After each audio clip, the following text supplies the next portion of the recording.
ہم ہر شعبے میں ہم بےمان ہیں. کیوں ہیں؟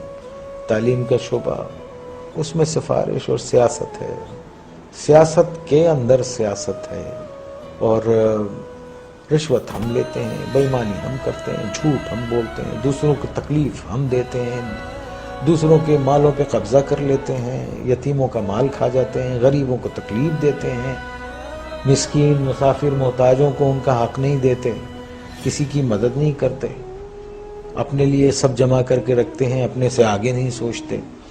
تو آپ یہ دیکھیے ایسے معاشرے جو ہیں وہ اگر آپ اتنے برے ہو رہے ہیں جس طرح سے نظر آ رہا ہے آپ کو، تو اگر آپ قرآن شریف پڑھیں تو اس میں جو قومیں اللہ تعالیٰ کی احکامات کو نہیں مانتی اور جو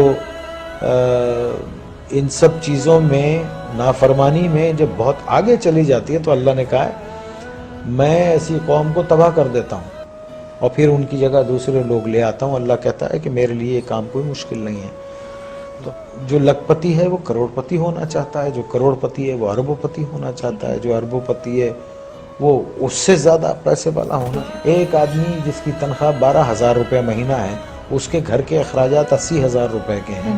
یہ کون سی سائنس ہے آپ مجھے بتائیے کہ وہ اس کو پورا کرتی ہوگی؟ اور یہاں 60% لوگ ایسے ہیں جن کی تنخواہیں اتنی ہیں، لمیٹڈ ہیں، اور ان کے اخراجات جو ہیں.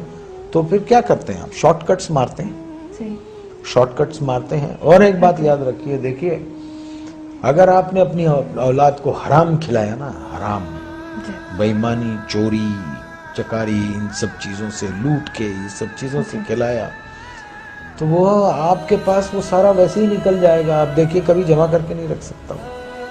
اگر اس کے پاس رہے گا، جمع بھی ہوتا ہے، تو ایک ڈیزاسٹر ہوگا اور سب ختم ہو جائے گا. تو ہم کو ٹھیک ہونا چاہیے. ہم انسان ہیں، جانور نہیں ہیں.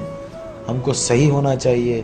ہم کو اس لیے دنیا میں نہیں بھیجا ہے کہ ہم دوسرے کے حقوق ماریں، چھین لیں لوگوں کو. 1200 روپے 800 روپے کے ایک موبائل کے لیے ایک جان لے لیتے ہیں ہم. کبھی وہ تنہائی میں بیٹھ کے وہ سوچتے نہیں ہوں گے کہ ایک انسان کی زندگی جب وہ پیدا ہوتا ہے تو وہ گوشت کا لوتھڑا ہوتا ہے، پھر وہ انسانی فارم میں آتا ہے، پھر وہ دنیا میں آتا ہے بے سہارا، بے بس. ماں اس کو 9 مہینے پیٹ میں رکھتی ہے، پالتی ہے، پھر وہ گرم سرد کا مقابلہ کرتا ہے اور بڑا ہوتا ہے، چوٹیں لگتی ہیں، دھوپ ہے، بارش ہے، اور پھر ایک آدمی اس کو ایک 500 روپے کے موبائل کے لیے اتنی تک و دو سے پلنے والے بچے کو گولی مار کے چلا جاتا ہے.